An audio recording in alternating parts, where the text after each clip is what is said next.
people have had 5 minutes to join, so I'm going to make a start on what has been a demonstration. It's not going to be just a demonstration. What I plan to do is to demonstrate a few bits and pieces here and there.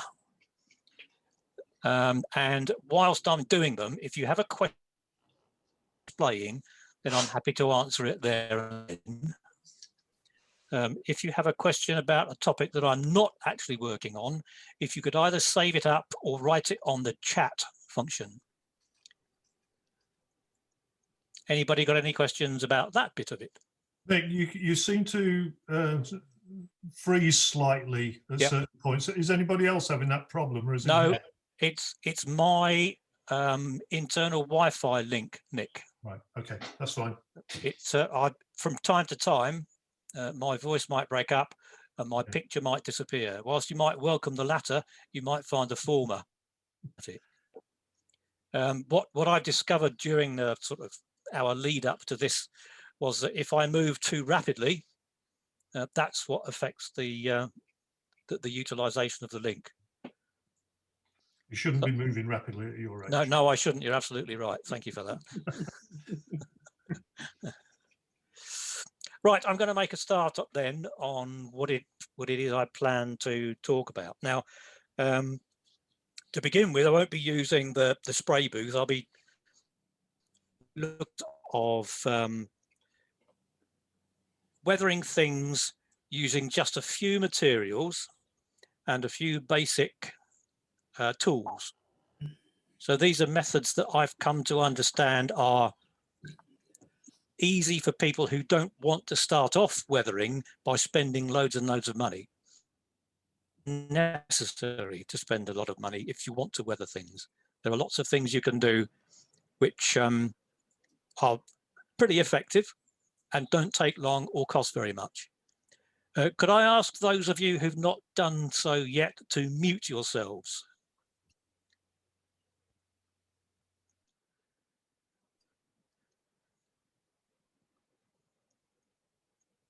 Nearly everybody's done it.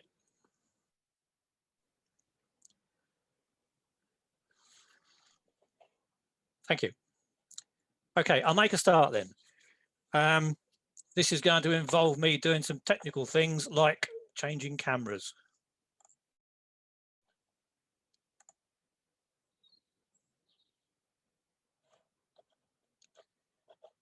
Okay. Now, one of the basic things that we can do when weathering is to use washes to highlight detail. A lot of models that are produced today have a great amount of detail included in them. The way the manufacturers produce those models means that the areas with the details on are all painted the same color. Now, one of the good things about weathering, at least the basics of weathering, is that you can highlight that detail by adding some artificial dirt. The method I'm going to use here is to use a rigger. Can you see that's got long, thin bristles? And I'm going to use a wash. In this case, Mick Productions Dark Wash. It's in a big bottle because I thought that's what I wanted to have when I first bought it. And to give you some idea how much wash is needed when you're weathering, this actually is 6 years old now, this bottle. So don't make the mistake to buy big bottles of wash. The method of application is comparatively straightforward in that I have here a dish of white spirit. White spirit is by far the cheapest way of thinning enamel paints and enamel washes. You might wonder why I need to thin a wash. A wash in itself is a thinned paint, but we need to be able to use on this van to carry the fluid into all the detail lines. The process is quite simple. Dampen the brush, and you might be able to see the bristles have, sorry, I moved the brush too fast, so my internet connection became unstable. The brush is now damp, so the nature of the bristles and the point have changed significantly. Once the brush is damp, it can be dipped in the wash. And we now have an even thinner fluid that can be applied to the wagon. Doing this is to apply the tip of the brush into a corner of detail, like that. I don't think much happened there, did it? So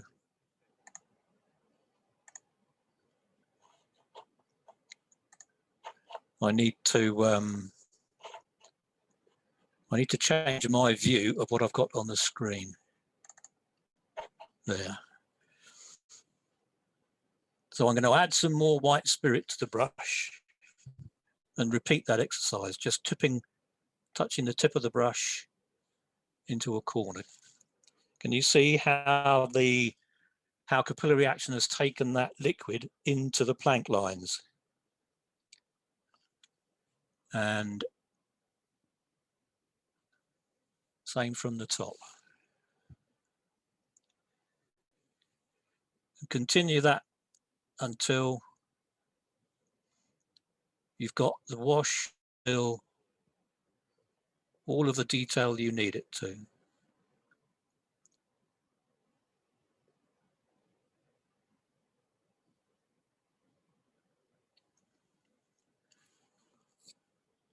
Is that visible to you? It's difficult for me to tell from my screen. Can you put the thumbs up if that's working right? Perfect, Mick. Okay, splendid. So you can see, I hope, that without doing very much at all, that's presented quite a used effect on the side of a plank van. In some instances, it hasn't gone all the way down the line. That's quite easy to resolve. I'm deliberately making blobs now because one of the things that you will inevitably achieve using this method is big blobs, if you'll excuse the expression. I'm doing it deliberately because it is actually inevitable that this happens. And there is a simple one, but it involves not actually doing anything now. The way to tackle them is to give the fluid time to dry. And that would normally be 10 to 15 minutes. The reason we do that, well, no, sorry, I should say the reason I do that. At this point, I should probably say the things that I'm talking about are things that I have found work for me. They won't necessarily be as effective for you. What I say to most of the people who ask questions around this topic is, okay, somebody will show you how they do it. That doesn't mean you have to do the same. There will be other ways of doing it. In my case, I say, this works for me, and I recommend that you try it this way first. If you find it doesn't work for you, then by all means play around with it, use a different material, different tool, and so on. But I'm fairly confident that if something works for me and the way I approach things, I can be fairly confident that it's going to work for anybody. I mentioned that a way of getting rid of blobs is to wait for them to dry. I'm not going to do that here because I want to get on and do this without stopping and waiting too much. So I'm going to do a little bit of folding of a paper towel here and show you the principle behind getting rid of blobs on the side of a, well, on anything really. I've used my to get rid of the wash that was on the brush get rid of the excess using the same brush, but not the pinpoint as I was when I applied the wash. Bristles flat against the surface and use them as a sponge to remove the material I don't want. And as soon as I've removed some, I get rid of it on the clean paper towel. If I didn't do it that way, what I would end up doing is just redistributing that paint over the whole side of the van in this case.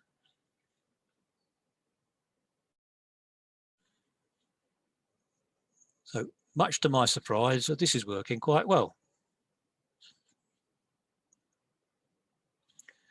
The reason I advocate waiting 20 minutes is because you actually want this material to start drying, and you can probably see that it's not picking it all off straight away, which it would if the wash had started to dry. But hopefully you can see there that that big blob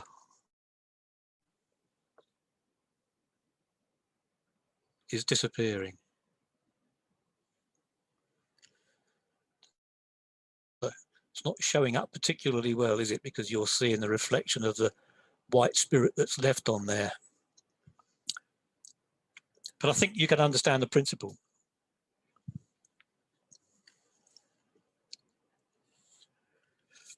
Now, it's all right. It's all right, Mick. You can see that the area is not dark anymore where you cleaned it. So. That's good. Thanks, Dave. Now,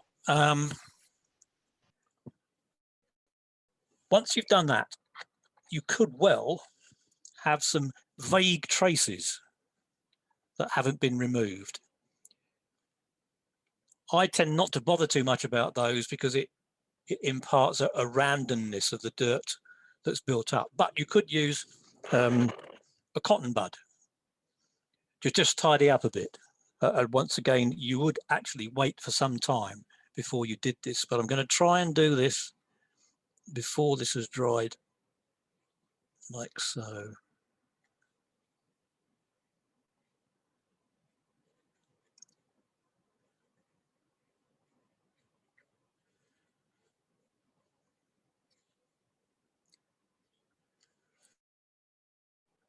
There, can you see how that has cleaned it up a bit?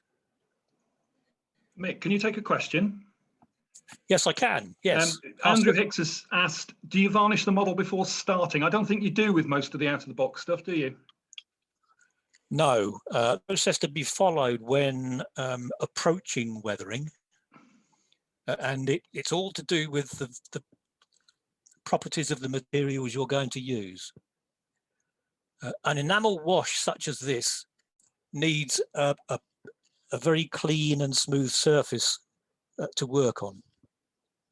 Gloss is best, but we don't get gloss models very often. Satin is good.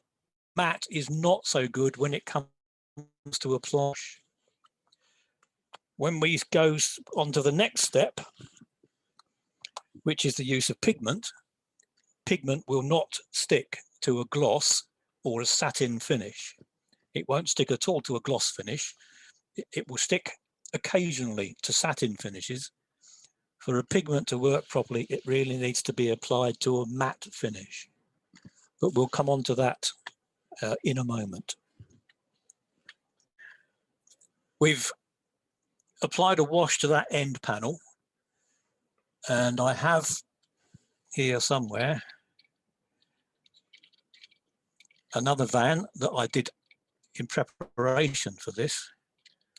It's one of those here's when I did earlier situations. Yes, I think you can see how that van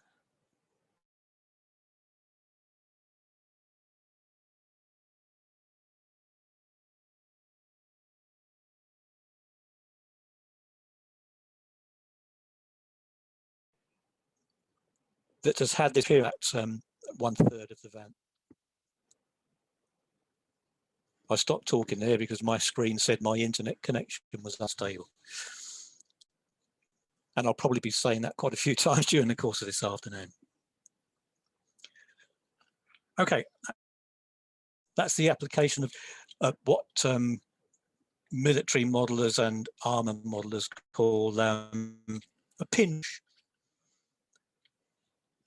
I think that comes from the fact that when they do it, like the edges of panels, and it's applied with a very thin tip. I'm not sure about that. But say at this point, a lot of the materials I use for my weathering originated in the military modelling and armour modelling ranges produced by several manufacturers. May I ask a question, please, Mick? Yes, of course you can. What particular type of what manufacturers do you recommend for a basic wash that you're referring to? Who would you use? If you ask that question of 6 different modelers, you'll probably get 12 different answers. I have favourites, and they tend to come from the stable created under several different labels by one chap, Mick Jimenez. Right. He's not an Englishman, as you might guess from the name. He's actually Spanish, and over the years he has produced ranges of washes and pigments under 3 different names. The first name, sorry? I was going to say, just looking on the internet, Vallejo, or are they rubbish? I don't know. Just looking up weathering washes on the internet. Right, I was going to tell you the ones that I've been using. Yeah, go on, sorry, I apologise. Yeah. The one that I have here is MIG Productions. Now, that was the first range that he produced. That's what I use as a wash. This bottle of wash has been in use for 6 years. Right. So I probably didn't need to buy such a large container the first time. MIG products are available from the original manufacturers, but washes in bottles this size are now available again from one of the other names created by Mick Jimenez, which is AK Interactive. AK. Okay, don't be too worried about making a note of all these things, because what we'll be producing after the presentation is finished is a list of the actual products and tools that I used during this demonstration. Thank you. It's not there at the moment because I haven't submitted it to the boss, but it will be once we have the recordings of this session available on the website. Any more questions on that so far? Yeah, I've got just something to ask, if I could, Mick. Yeah, sure. Quite a lot you see, not necessarily your stuff, but videos that recommend the use of a neutral wash. I bought this, which is MIG Ammo. I don't know if that's another one of the same person's thing, which is it claims to be a neutral wash, but it's very, very grey. So I don't know what that means. It's a neutral wash in the sense that when military modelers use it, it provides a neutral grey colour. Yeah. So I'm better off probably with dark wash that you're using for railway modelling. I think, well, I can't actually say yes to that. What I will say is that you choose a palette that suits your eye. That assumes the eye has some artistic capability. Yes, it does, and I don't disagree with that. The reason I am using these particular products is, as I've said, because for me they work. For my eye, they produce the sort of effect that I'm looking to achieve. For some people, using a dark wash might provide too much of a contrast on their models. I would suggest that for applying a wash to highlights such as this, you do need a dark brownish wash. Grey, because a grey tends to leave too pale a shadow on things. If it's your intention to highlight detail, then a darker wash would apply. I can, as well as this one, I probably wouldn't recommend this now because it comes in such a large pot, but there are two ranges. One is AK Interactive and the other one is the one you just mentioned, Ammo by MIG. And they both produce a color called track wash or tracks wash.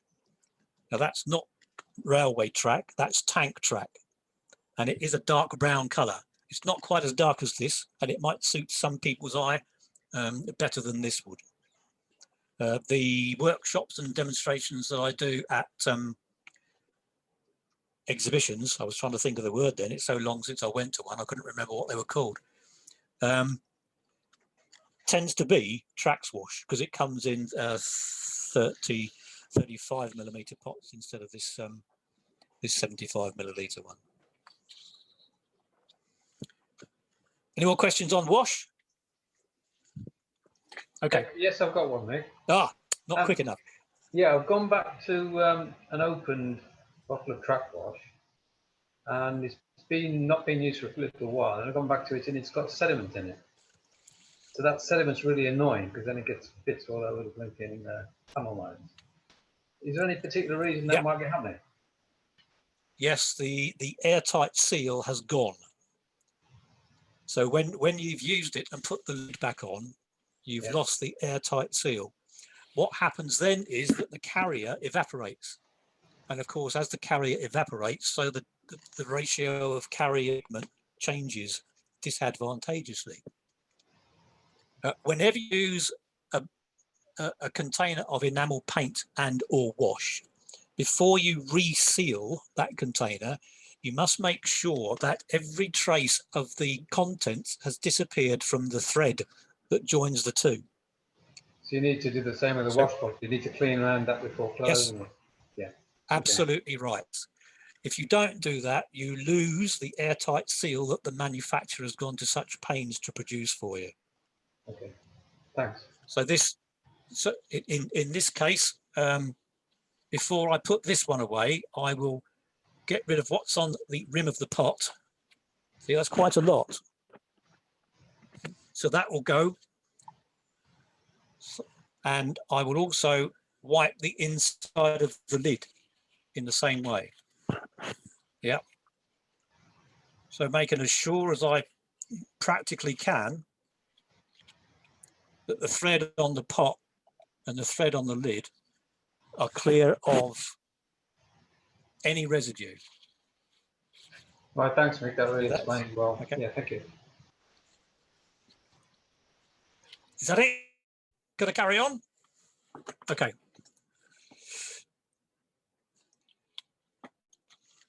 That's washes, the thing that people can use for weathering without too much film spending money or making a mess is what most people call weathering powders, but what I call pigments. And what it is really is quite simple, a very fine powder.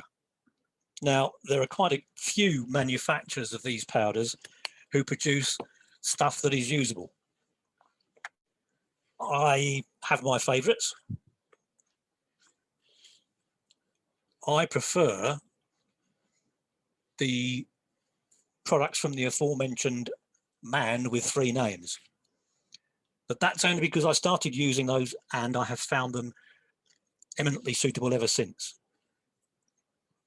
Like I've already mentioned, ask 6 modelers what they like and you'll get 12 answers.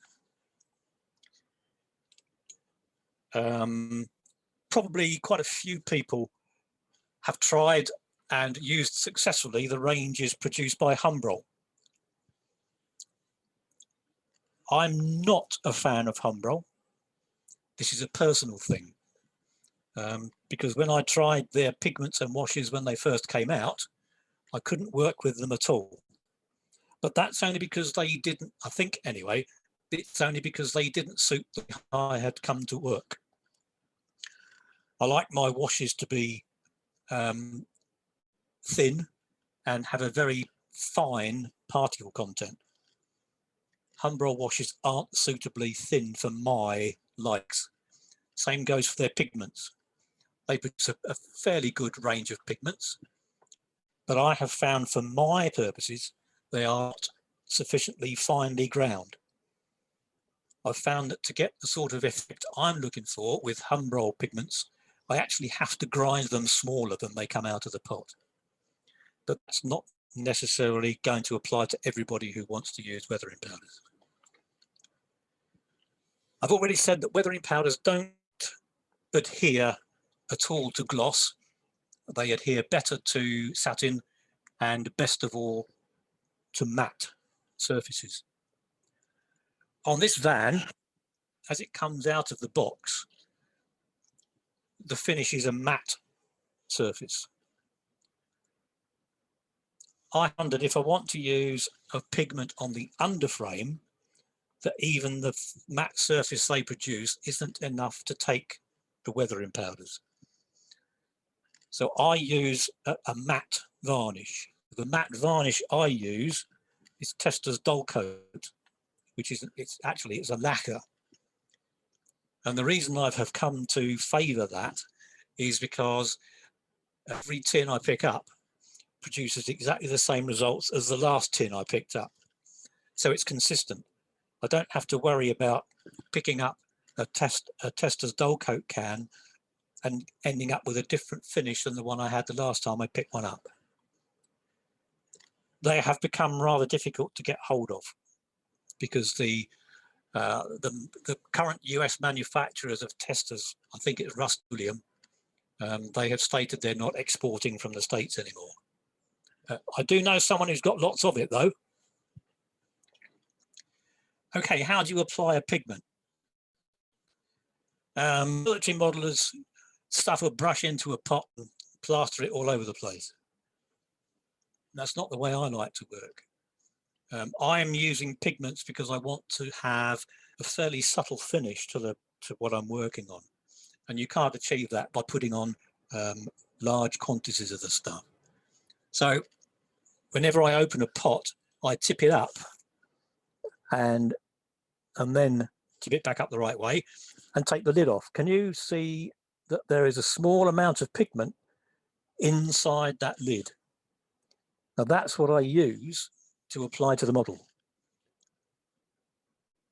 I use a filbert brush for this, and I pick up the fine particles of pigment that are in the lid on the bristles of my filbert brush, and I use that then to apply to the underframe.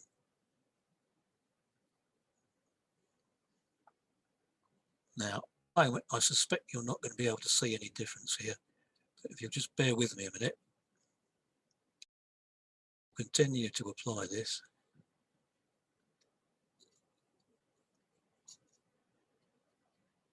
I'm only picking up a small amount at a time.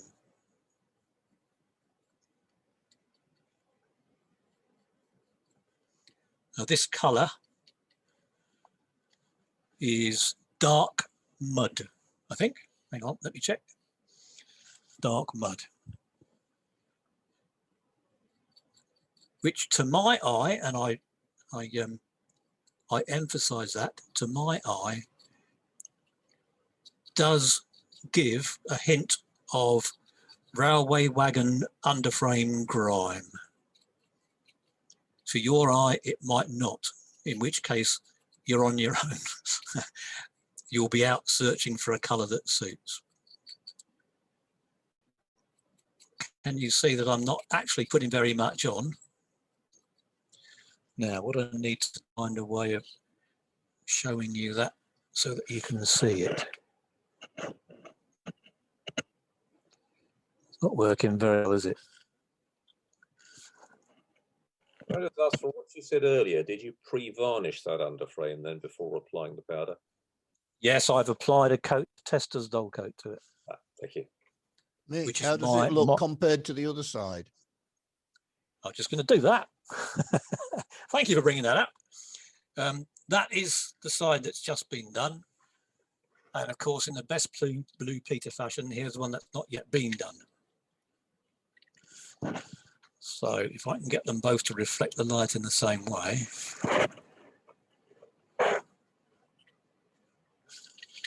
I know what I'll do. I'll do it that way around.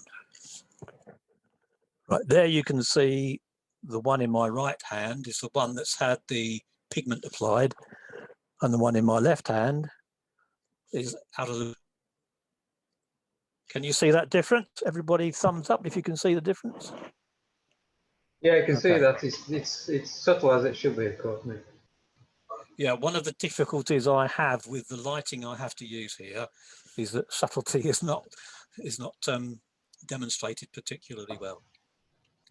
What I think I'll do actually is I'll include photographs of before and after on the website when this is all over, just so that people can come back and have a look and see how it works. Mick, on your varnish, do you actually allow that to dry and then apply the weathering compound, or do you leave it for the weathering so it's actually tacky? How do you actually do that? I'm a bit unsure on that one. I use Tester's Dull Coat, and one of the reasons Dull Coat is that if you put a layer on of it, by the Tester's Dull Coat, I can apply.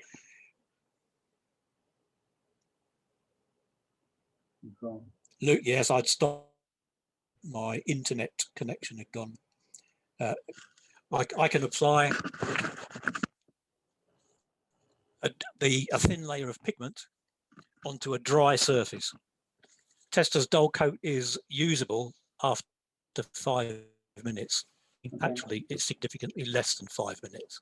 That's fine. Okay, so answer my question. If you use any other matte varnish, yeah, then I can't say the same would be true. I know there are some people on this session who use other types of varnish. Rob Gunstone, you're one of them. Rob, when you apply your varnish, do you have to wait very long for it to dry?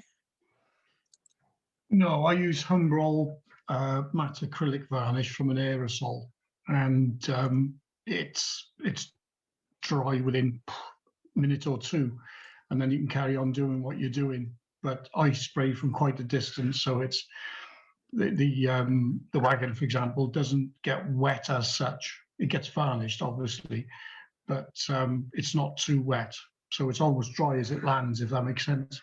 Does that yes, okay. Does that help out? Yes, yeah, that's good. Thanks, Rob.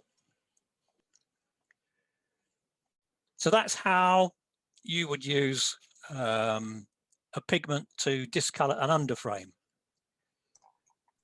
At the moment, what lighting would you recommend using for painting weathering? Because I've done stuff in light and then taken it outside, and in sunlight it looks absolutely ghastly. Well, in that case, if your eyesight is that good, mine is, you want to maintain the sort of appearance that you're going to exhibit or have on your layout, then what you need to do is to try and replicate the lighting you're working in based on what you're going to be exhibiting in.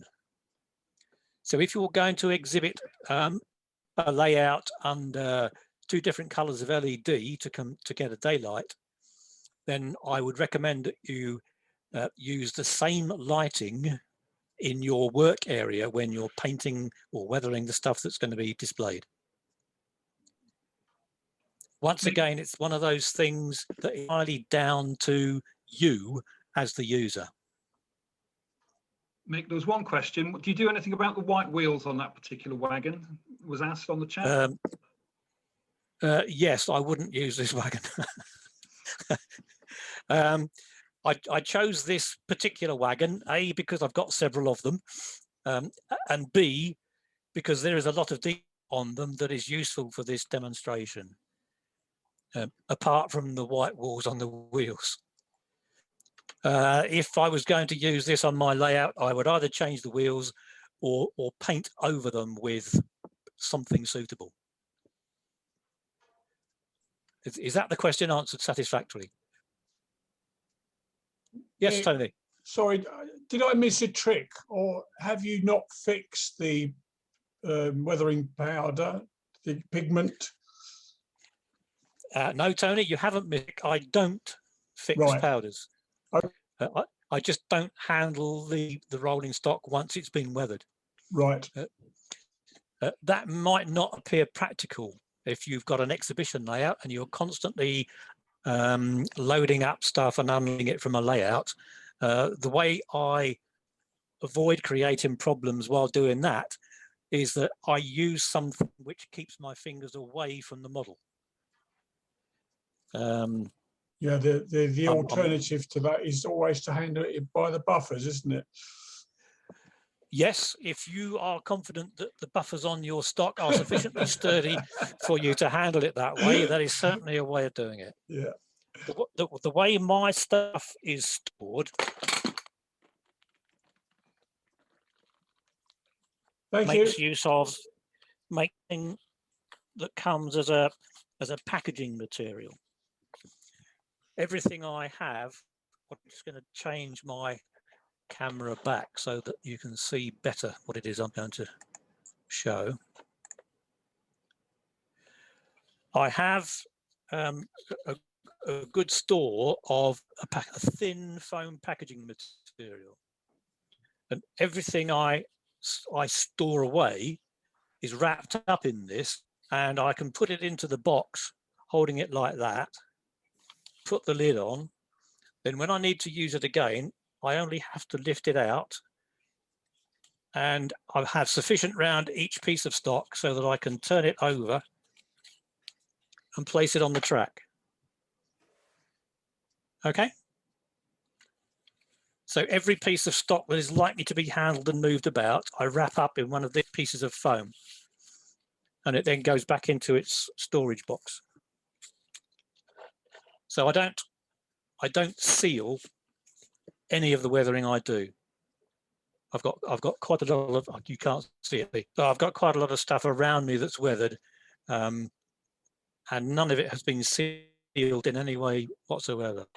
My view is, and once again, this is a personal view. My view is that if you go to all the trouble of creating textures and subtle differences in colour on a model, if you then cover it with a varnish, there is a very serious risk that you will undo all that subtlety you've created. Just bear with me while I put this away so I don't drop it. Not that I drop things very often, you understand. Did that sound convincing? Yeah, thanks for that. Not. Okay.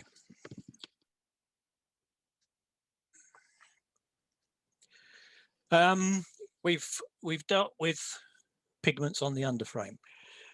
So that means that what we've done here is covered a very small area with a very small amount of pigment. What happens if what you want to achieve means you want to cover a much larger area? My immediate answer to that question is that I would use an airbrush. Larger areas are quite well suited to the use of an airbrush. And because I have one, that's the method I use. But of course, not everybody has an airbrush, and not everybody wants an airbrush. You have the option of using an aerosol. Some people get on very well with aerosols. I'm not one of them. But that could well be, of course, because I like to and am able to use an airbrush. There is a way of covering large areas with a pigment that you can do fairly effectively, but it does take a little bit of work. And I'm going to show you what that is now. You can see the colour of this roof. Probably true to say that not many vans started off life with a white roof and kept it for very long. I've chosen a white roof specifically because it shows up quite well the results of the method I'm going to use. Once again, this white roof has been given a layer of Tester's dull coat or matte varnish in any other speak. And the method I use for this is going to involve a pigment called black smoke. It's not a pure black. It has a brownish tinge to it. But nonetheless, the method of applying it is exactly the same as I did with the underframe, in that there is pigment in the lid. I'm going to pick that up with the brush and apply it to the roof, starting in one corner. Now that hasn't made much of a difference, has it? You can't really see that this is going to result in a black roof or even a dark grey one. But it's quite simply a case of continue to apply the...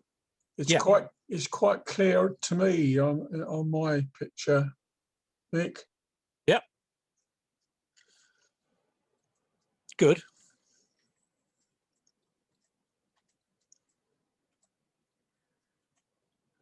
So as you can see, the more I apply, the more concentrated the colour becomes. But you also, I think, might appreciate that if I don't put enough on, I can add to it. But if I put too much on, it's very difficult, if not impossible, to take any off. The nature of putting a pigment onto a matte surface is that the pigment stays put. Because what's actually happening is the particles of pigment are falling into the holes in the surface. It's a matte surface, so it consists of lots of holes. Can you see how the way this, can anybody not see the way this is developing? Speak now, please, if you can't see how it's going. Right, I'm not going to sit here and do... Sorry, can I ask a question? Of course you can. Vehicles travel in one direction or forwards and backwards. Is there a necessity to use your brushwork in that direction? I notice you're doing it randomly rather than sort of from one end of the wagon to the other, which might suggest sort of travel of smoke or anything that's across the top of the wagon. I have a response question, and you're probably going to think, well, that's not an answer at all. What I would suggest you do is to find a photograph of the roof of a van and see what that shows you. I quite often get this question asked about coach roofs. And I don't actually issue a challenge, but what I do say is that if you're going to weathering that is going to look realistic, you need to be working from a photograph, unless of course you have a photographic memory and you are absolutely confident that you can reproduce what you saw in model form. I know that doesn't answer your question, but what I'm trying to get across is that don't imagine how something will look, because what you'll end up with is something that looks as if you imagined it. Find a photograph and copy what you see in the photograph. If you find a photograph of a coach where the dirt is streaked, model your weathering on that. However, if you can't find one, then I'd suggest that it's not something that happened, certainly not when there was a photographer around. Does that make sense? It does, thank you. Okay. Right on that one, because I've already done one. I did nothing different to the one on the left than I did to the one on the right. Applying the pigment when I'd gone along the length of the van and done one coat, I came back and started again and gave it another coat. In the case of the one on the left, I wasn't happy with the density of the pigment that I put on. there was much white showing through.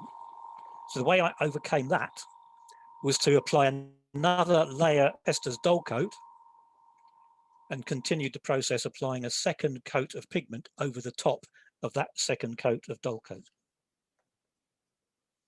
Okay. Any questions then about the use of lots of pigment? How do you decide with a job like that whether to simply spray some paint on there to give you a backing colour and as the starting point of your blackness, or just to do the more laborious pigment application? What's the sort of parameters for deciding how to approach that? Pretty much, Pete, it's because I know in my mind's eye what it is I want to produce. I'm invariably working from a photo, so I can see from that photograph what it is I'm aiming for. As I've already said, 9 times out of 10, if I'm doing a roof or an underframe, it will be done with an airbrush, because for me, that is the simplest way of covering it all quickly. In this, you would do this if you wanted the end result to show a bit of texture. Now, I know, I'm pretty certain, I'm not going to be able to show you with, yes, I am. Yes, can you see? Yes, you should be able just to be able to see that there is a texture to the top of that roof. Yeah, it's not just a flat layer of colour. There are differences. There are patches and there are differences. Is it visible? Thumbs up if you can see that. Yeah, and could you achieve that same result with a thin initial layer with an airbrush of a dark colour and then perhaps not quite as much pigment over the top as you've used? Yes, you could. That's certainly another way of doing it. You could deliberately interrupt the flow of paint from an airbrush so that it doesn't land evenly. Yeah, and that's something we'll hopefully be able to get through later on. Right, so we've weathered a van, and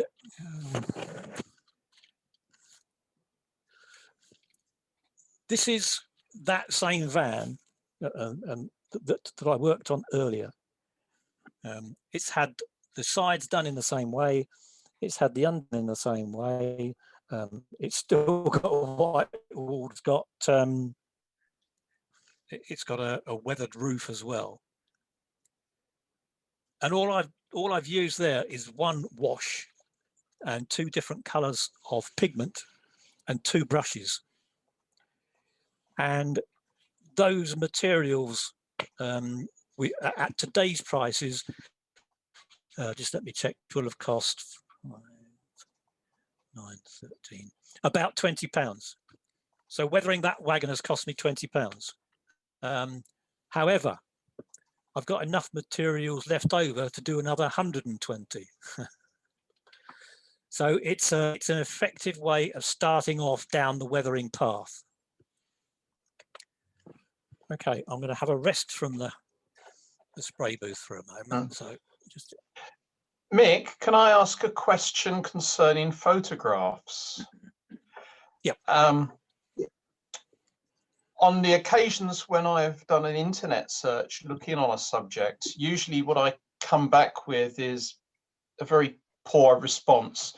Now, I don't know whether that's to do with Google, whether it's the search criteria I put in, or whether it's the site that I end up on. But usually subjects that are nothing to do with what I want, heavily towards American. Yes, it's just going down a rabbit warren. What suggestions have you got for optimizing a search to find what's wanted? I would putting in as many search terms as you can think of. Someone else talking there somewhere? I would suggest putting in as many search terms as you can to that search. And if you don't want American stuff, append UK to your search term. The places I find most useful are Flickr. Are you familiar with Flickr, Alan? Yeah. Yep. Smug Mug. Don't know that one. SMUG, and Paul Bartlett's website. Paul Bartlett has a vast collection of photographs of rolling stock on his website. Okay. 3 places that have worked for me quite well in the past. And what about architecture? Yeah, good question. What about architecture? You would weather architecture as well. Would those sites do for those subjects as well? No, no. Okay. I'm just waiting because my internet connection is unstable again. There we are. I would suggest that if you're looking for photographs of architecture, once again, that you make sure your search terms are specific about what it is you want to see. So that much of what I've said before applies. I'm not saying that you would find much on SmugMug or certainly not on Paul Bartlett's website. Flickr is a good, I mean, the thousands and thousands, if not millions of photographs on Flickr. So you ought to be able to find some of buildings there. Okay, thank you very much. Mick, if I could dip in, it's quite often possible to find a proxy for what it is, even if it's not exactly the thing you're modelling. You can find an equivalent and use the weathering effect on that. It doesn't actually have to be the prototype as long as it is similar. A black 060 engine is a black 060 engine, if you know what I mean. Is that fair? Indeed. Yeah, yes, you're absolutely right, Chris. Yep. Any more questions, chaps? Mick, are you going to be talking at all about looking at fading effects, just noting that out in the weather a wagon or whatever might not only suffer from getting dirty, but also that the paint fades, so the colour disappears from it in certain ways? Is that something that you can do to a sort of out-the-box wagon, or is that a repaint job? Nope, it's almost certainly possible.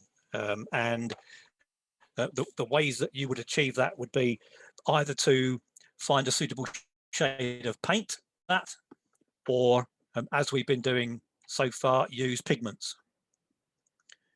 But having said that, you would need to be able to establish what shade or tone of colour it is that you want to achieve by your fading. I think, once again, you need to be sure you're using a photograph to work from, because the level of fading of vehicles of different ages differs significantly. The one we've been working on is intended to depict something fairly new that has only been in service a short while, but nonetheless accumulated a thin layer of dirt. If you are modelling the same wagon 25 years later, the same would most certainly be true.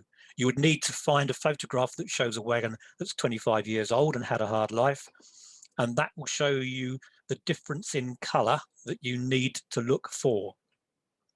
If I'm going to weather something and give it a faded look, I have one favourite paint that I use, but of course it might not suit everybody. It's an acrylic. It comes in a bottle. It's manufactured by a firm called Com Art, C-O-M-T, and the colour is light dust. And if you look at it in the bottle, it looks pink. On earth you would want to apply a paint the models, but if you apply it sufficiently thinly, it gives a very good representation of BR blue, Brunswick green, crimson, and bauxite. And how many other colours would you find on most people's rolling stock?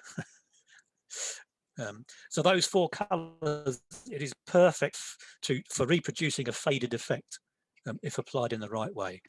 If people are modelling the Great Western Railway, the London North Eastern Railway, or any of those other old-fashioned railways, other colours they would have to be dealing with. What I'd say is that, yes, you can fade other colours. Whatever you do, don't use white, because applying white to make something look faded won't work really well.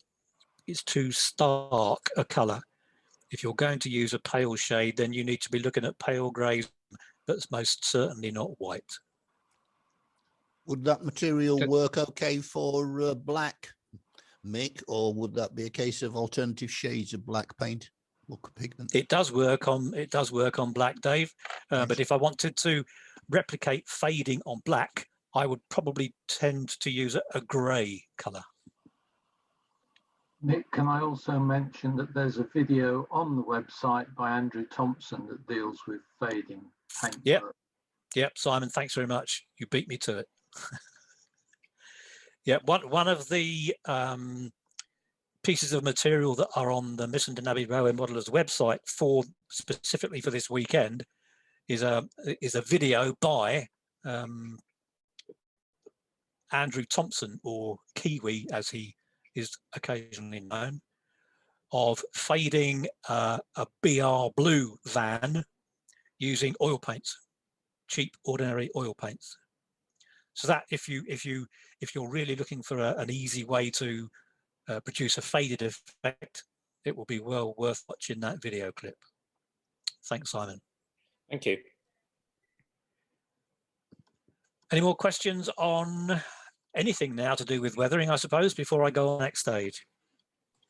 Mick, what was that COM paint? Your internet connection faded again. Again, yeah. Sorry. COM Art, C-O-M-A-R-T. Thank you. And the colour is light dust. Mick, can I ask a question about washes? Of course. I mean, you use these the MIG washes. I started off using a Humbrol wash and ended up convincing myself it was nothing more than thin Humbrol paint. And now I just use a sort of very thin version of Rail Match or Precision Roof Dirt or something like that. Is there actually a difference between a wash and thin enamel paint? No. Right. That's what I convinced myself. But if you're confident that you can produce colours and consistencies that work for you, then do that. It's certainly a lot cheaper. Yes, it is. Yeah, I won't dispute that at all. The reason I use stuff out of a bottle is mostly because I want consistency. Yeah. And mixing your own is not probably the best way of ensuring consistency. It may be, of course, that you don't want consistency when you're weathering. Sometimes you want it to be a slightly different colour. So there are, yes, if you're comfortable with doing something in a particular way, there's no reason at all for what I say to. I quite often have cause to say to people, well, look, if you're weathering this for yourself, you're the only person that needs to be satisfied with the result. So don't listen to people who spout off on YouTube or presentations on Missenden Abbey Model Railway weekends. If it works for you, there's no reason to change it. You're doing it for you for the most part. If it looks okay to you, then it's got to be right. Yeah, that's clearly true. Though, yeah, I was just trying to understand whether there was a technical difference, whether there were, but sounds like not. No, I would suggest not. I mean, there might be additional chemicals involved in producing a wash that can use to be a wash and doesn't separate out. I'm not aware of what they are, and I don't really want to know. Yeah. Okay, thanks.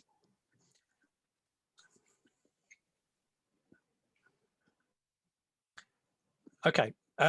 What I would like to do, if that's okay with you, is to take a break for 5 or 6 minutes and come back suitably refreshed and carry on with the next step.